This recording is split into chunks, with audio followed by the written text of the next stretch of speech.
Bismillahirrahmanirrahim. Assalamualaikum warahmatullahi wabarakatuh. Salam sejahtera untuk kita semua. Kami dari tim gugus tugas percepatan penanganan COVID-19 Kabupaten Aceh Tenggara dengan ini menyampaikan perkembangan terkini percepatan penanganan COVID-19 di wilayah Kabupaten Aceh Tenggara pada hari ini, Rabu 26 Agustus 2020. Pertama, orang dalam pemantauan atau ODP berjumlah 5 orang.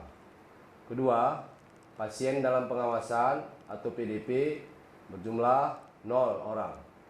Ketiga, orang selesai pemantauan berjumlah 122 orang.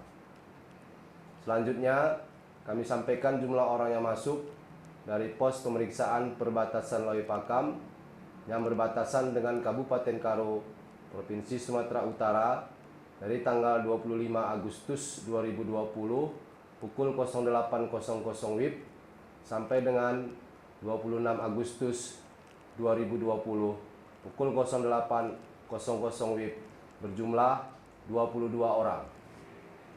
Dalam kesempatan yang baik ini, kami dari tim gugus tugas percepatan penanganan COVID-19 Kabupaten Aceh Tenggara kembali menghimbau, mengingatkan dan mengajak kita semua untuk tetap mematuhi protokol kesehatan pencegahan penularan COVID-19.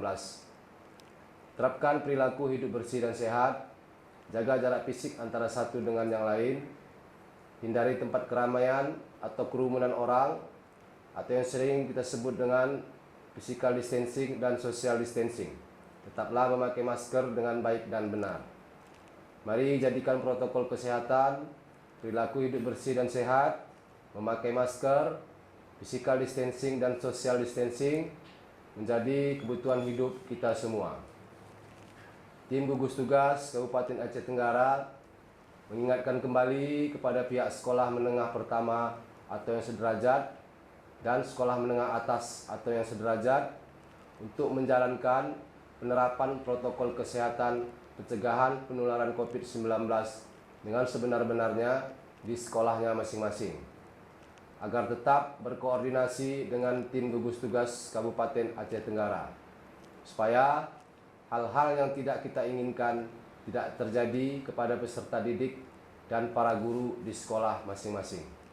Demikianlah yang dapat kami sampaikan. Terima kasih atas segala perhatian dan mohon maaf atas segala kekurangan. Billahi taufiq wal hidayah. Assalamualaikum warahmatullahi wabarakatuh.